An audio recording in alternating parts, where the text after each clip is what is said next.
FICO versus VantageScore. What are the credit differences?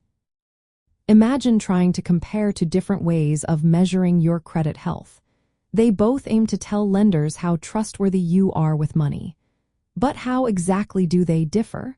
That's what we're here to find out. FICO and VantageScore are the two main credit scoring models used today. They both give scores from 300 to 850, but they don't weigh your financial habits the same way. FICO puts a lot of focus on whether you pay your bills on time, making up about 35% of your score.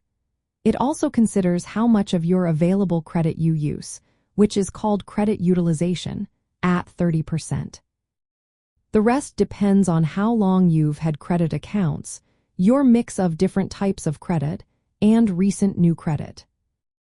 VantageScore also cares about payment history, but it gives more attention to how old your credit accounts are and what types of credit you have.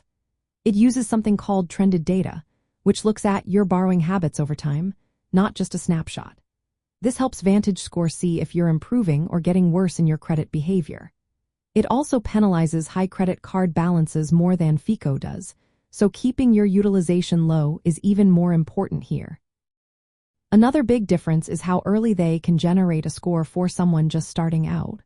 FICO usually needs at least 6 months of credit activity and recent activity within the last 6 months.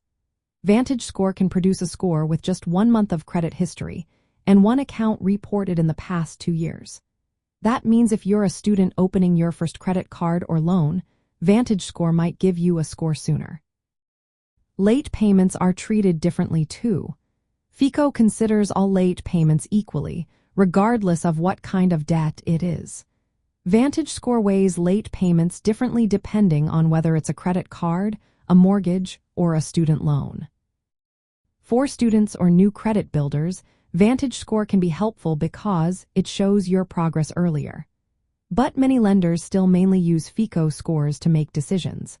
So knowing both models helps you understand what lenders see and how your actions affect your scores.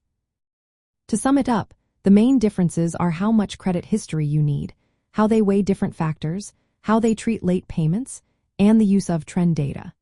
If you're just starting to build credit, VantageScore might give you a score faster. But remember, both scores are important and can influence your chances of getting approved for loans or credit cards. Building good habits now will help you develop a strong credit profile for both scoring models in the future.